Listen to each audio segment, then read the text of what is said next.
So the yogis have been practicing Satipatthana meditation the whole day today. Tomorrow there will be interview. So I would like to remind you how you can report in the interview. When coming for interview, please start with the sitting meditation. When you report about your sitting meditation, please say how long you can sit. If you can sit 45 minutes or if you can sit the whole hour. And start with the primary object. If you have been noting rising, falling of the abdomen as the primary object, then you should explain whether you can note rising, falling precisely or not. If you are able to note rising, falling, what do you notice when you note rising, falling? For example, noting a rise. When I noted it as rising, when I noted rising, I notice, for example, I notice just as rising, or is it that you notice the form or shape of the abdomen, or do you notice the manner of rising, or do you notice nature such as stiffness, tension, or movement? So in this way, you report the three things: arising of the object, how you noted it, and what you notice. In this way, how long you can keep the mind on the rising, falling? Maybe you can say you can keep the mind on the rising, falling 5 times or 10 times. It's just an estimate. And after that, what happened? If you are not able to note rising, falling, you can explain why you can note rising, falling. Is it the thoughts that arise that you cannot note rising, falling? Or is it the sleepiness that arises that you cannot note rising, falling? Or is it the pain that arises so that you could not keep the mind on the rising, falling? So if it is the thoughts, say whether you can note the thoughts right away or whether you are carried away by thoughts. If you are able to note the thoughts, what happened to them when you note as thinking? Whether the thought goes on or whether the thought stop or whether the thought disappear. And after that, what you were noting. And if it is other objects that you have to be mindful of, if it is the pain that you were noting, whether you are able to note it as pain, if you are able to note as pain, what kind of pain it is, whether it is the stiff pain or the heat pain or the pressure pain, what kind of pain it is. And when you noted it, what happened to it? Whether the pain moves, whether the pain continues, whether the pain disappears, what happened when you noted it? So in this way, when you are noting pain, what kind of pain it is and how long you noting the pain, what happened to the pain when you noted it? And if other objects arise, such as if you see mental images, were you able to note them as seeing?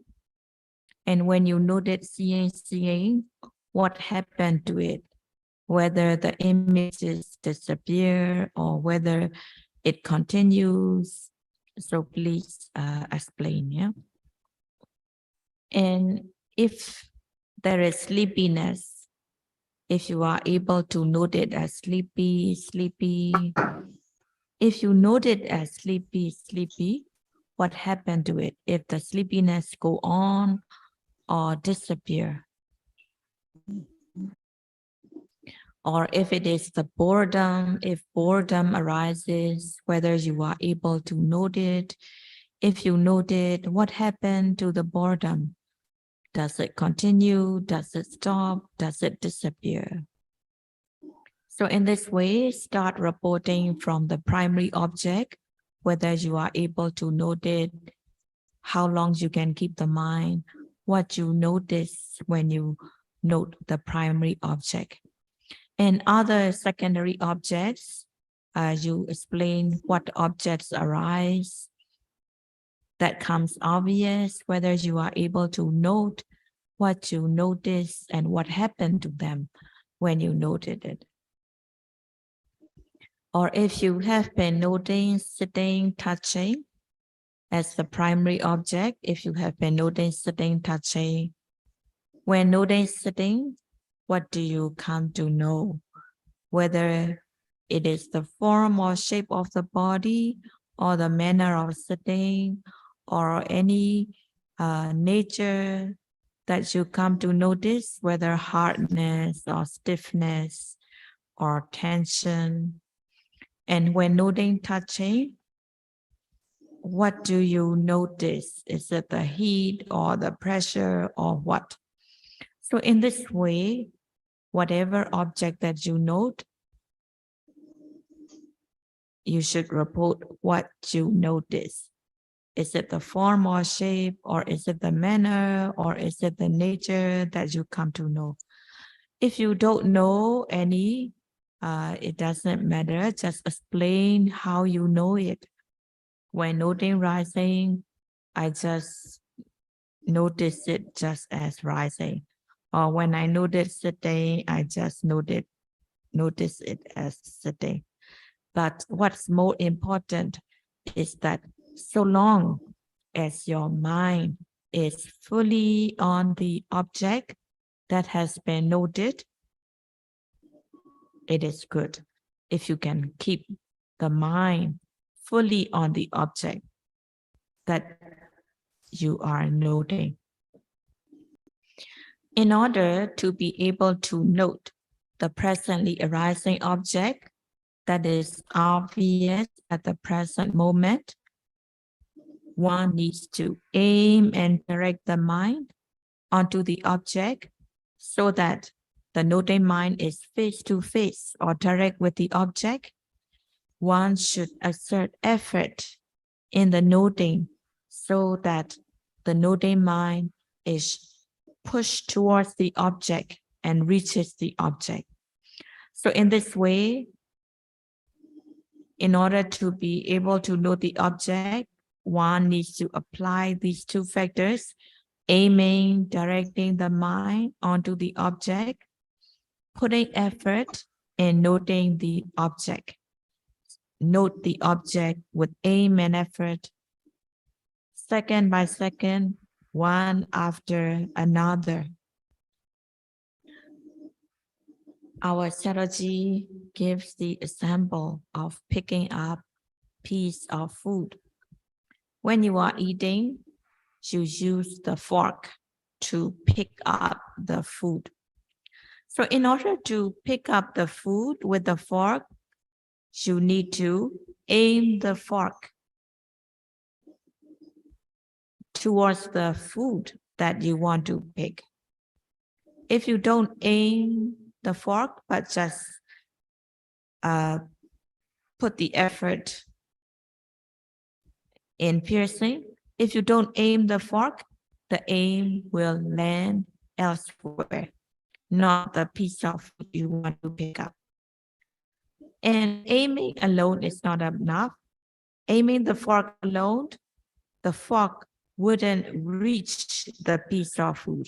So in order that the fork reaches the piece of food, one should make the effort so that one should push one's fork towards the food so that it reaches the food. So in this way, to pick up the food, one needs to aim the fork, one needs to push and make the effort so that the fork reaches the food. In the same way, whatever object that you are noting, whether you are noting rising, falling, or sitting, touching, or lifting, moving, placing, whatever object that you are noting, in order to be able to note it, one needs to apply these two factors, aiming, directing the mind onto the object, putting effort so that the noting mind toward the object, and the noting mind will reach the object. In this way, apply these two factors, aiming, directing, and the effort. Every time you note the object, one after another, second by second. In this way, if you can note the object, aiming, directing the mind, putting effort in noting, mindfulness will stick onto the object. The mind falls calm, collected on the object. At the moment, you are able to note it with aim and effort. In this way, moment to moment, one after another, one has to keep on noting the object with aim and effort so that the mindfulness and concentration will be there moment by moment, one after another. And this viriya, sati, samadhi, being continuous one after another, will become stronger and stronger, and knowledge unfolds itself. So what the yogi has to do is to note the object with aim and effort again and again, one after another, continuously, so that mindfulness and concentration will also be continuous and strong, and knowledge unfolds itself, discerning the nature, the characteristic of the object that has been noted. For example, when noting rising, if you are able to note it with aim and effort, when the mindfulness and concentration is there, when this viriya, sati, and samadhi are strong, one notices the nature such as stiffness or tension or movement. In our body, there are 4 elements that are most obvious. Pathavi Dhatu, the earth element, one notices hardness, softness, roughness. Tejo Dhatu, when one notices the Tejo Dhatu, one notices warmth, heat, cold. Apo Dhatu, fluidity, cohesion. And Vayo Dhatu, stiffness, tension, movement, pulling, pushing. So in this way, in our body, these 4 elements are the most obvious. So when noting rising or falling, one may notice any of these: hardness, softness, roughness, warmth, heat, cold, stiffness, tension, movement, pulling, pushing, fluidity, cohesion, any of the nature.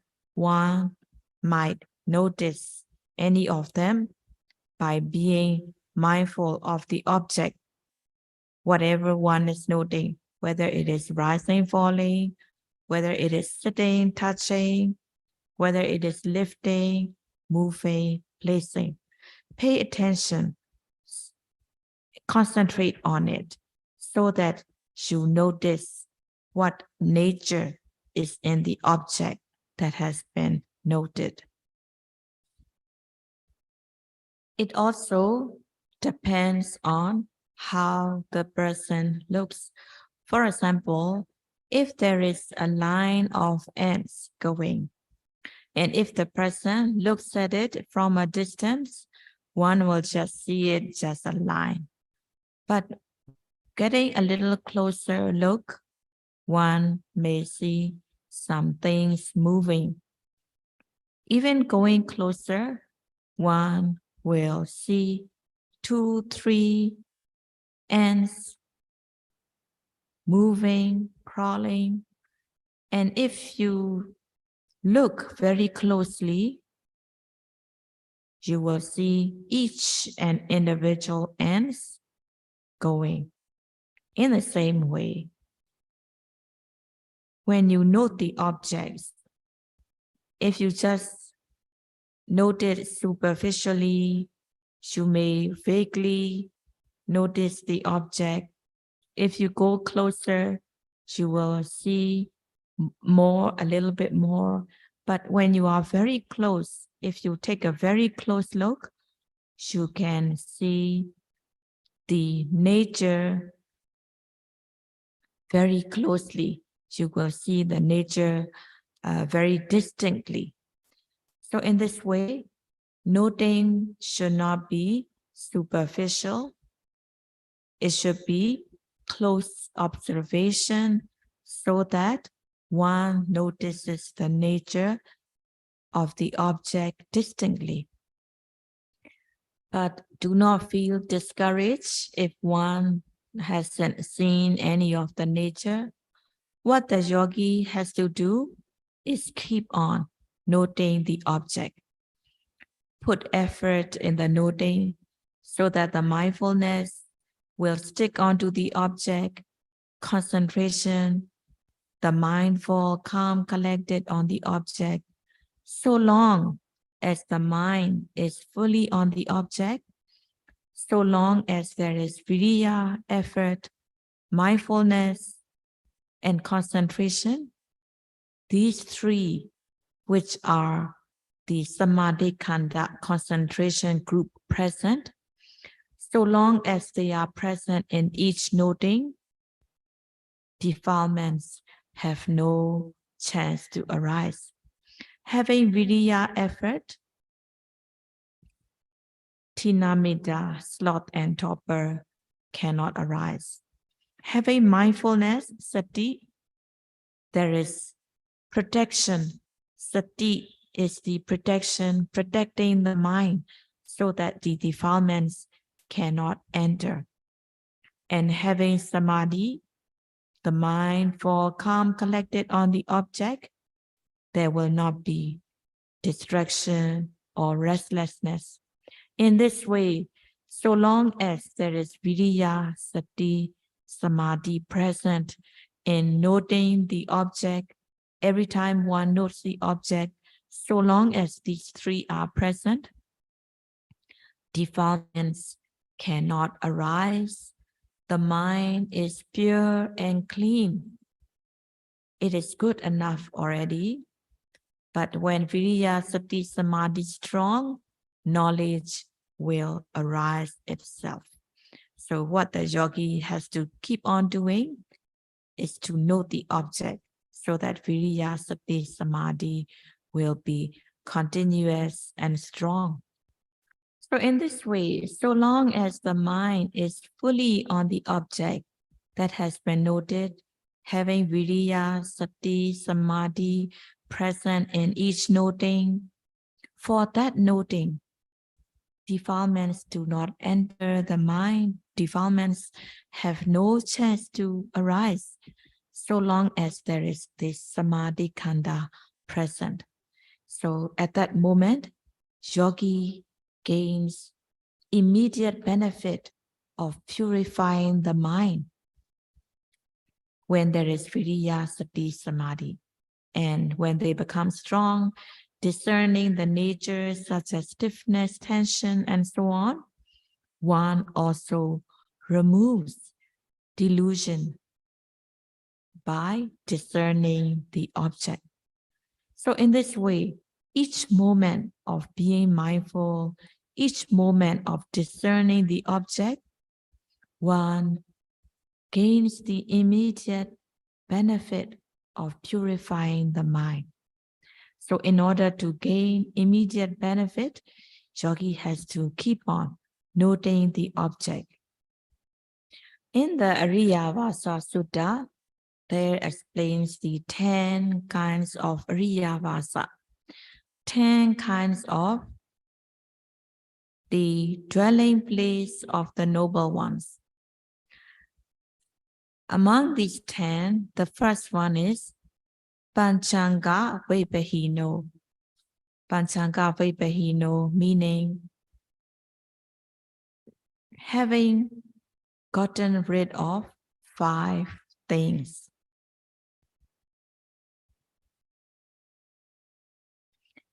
Ariyavasa, the dwelling place of the noble ones, all the Buddhas in the past, together with the Ariyas, disciples, have dwelt in this Ariyavasa in the past. And also Buddha Gautama, together with the Ariya disciples, also dwell in the Ariyavasa. And the future Buddha, together with the Ariya disciples, will dwell in the Ariyavasa. So this Ariyavasa, the first one, having removed the 5. These 5 are the hindrances: Kamachanda, sensual desire, wanting, greed; Vyabhada, ill will, anger, aversion; Tinamita, sloth and torpor; Uddhacca Kokocha, restlessness, worry; and Vicikiccha, skeptical doubt. So having removed these 5 hindrances, of course, Arahat had removed all these 5 hindrances. As a Sotapanna, among the 5 Nivarana, Vicikiccha, skeptical doubt, is totally removed. But the other Nivaranas are remain, but the intensity and frequency of this Nivarana are getting less and less, that it doesn't lead to abhaya anymore. Having removed the Nivarana hindrances, one will be safe and secure.